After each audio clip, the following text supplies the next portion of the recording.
அஸ்ஸலாமு everyone, welcome to my home cafe. இன்றைக்கி நம்ம வீடியோவில் எல்லாருக்குமே ரொம்ப பிடிச்ச கிட்கேட் சாக்லேட் வீட்டிலே எப்படி செய்கிறதுன்னு தான் பார்க்க போகிறோம். எனக்கு இந்த கிட்கேட் சாக்லேட் ரொம்பவே பிடிக்கும். ஸோ இந்த சாக்லேட்குள்ளே இருக்க பிஸ்கெட்டுமே எப்படி செய்கிறதுன்னு இந்த வீடியோவில் ஷேர் பண்ணியிருக்கேன். ஸோ ட்ரை பண்ணி பாருங்கள்.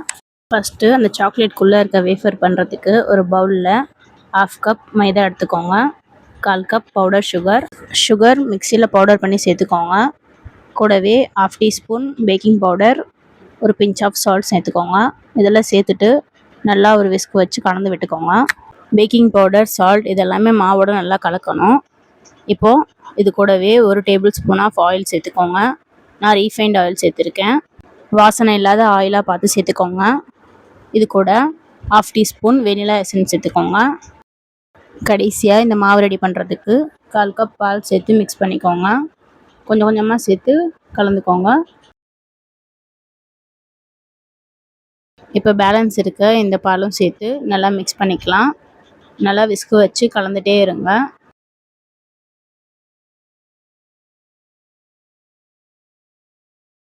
இந்த மாதிரி ஒரு கன்சிஸ்டன்சியில் கிடைக்கும். இப்போ இந்த வேஃபர் பண்ணுறதுக்கு இந்த மாவு ரெடி ஆகிடுச்சு. ரெடி பண்ண பேட்டரை சுட்டு எடுக்கிறதுக்கு ஒரு பேன் எடுத்துக்கோங்க.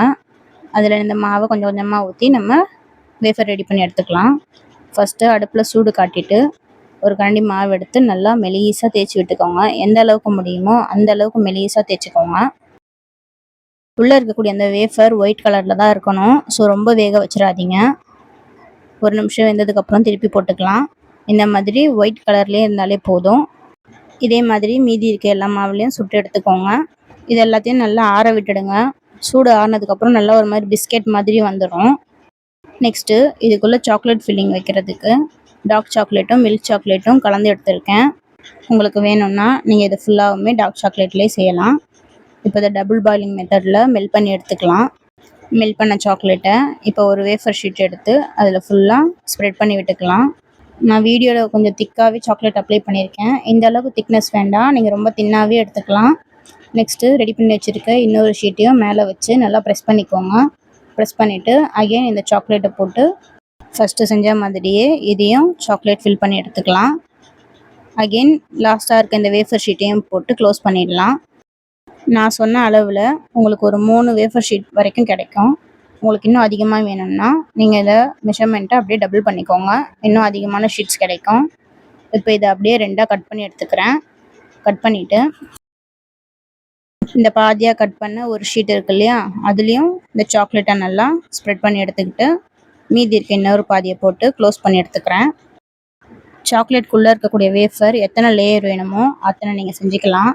எனக்கு கொஞ்சம் அதிகமாக இருந்தால் நல்லாயிருக்கும்னு தோணுச்சு, அதனால் நான் இந்த மெத்தட் ஃபாலோ பண்ணுறேன்.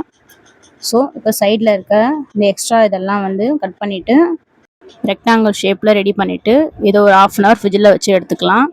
ஃப்ரிட்ஜில் வச்சு நல்லா செட் ஆனதுக்கப்புறம் ஒரு 1 inch அளவில் எல்லாத்தையும் ஒரே சைஸஸில் கட் பண்ணி எடுத்துக்கோங்க.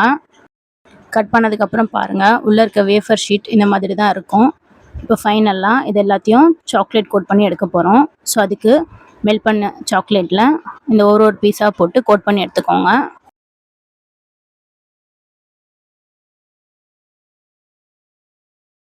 கோட் பண்ண சாக்லேட்டை ஒரு பட்டர் ஷீட்டில் போட்டு ஃப்ரிட்ஜில் வச்சு எடுத்துக்கோங்க. ஸோ எடுக்கிறதுக்கு ஈஸியாக இருக்கும் உங்களுக்கு. இதே மாதிரி இருக்க எல்லா பீசஸுமே ரெடி பண்ணி எடுத்துக்கலாம்.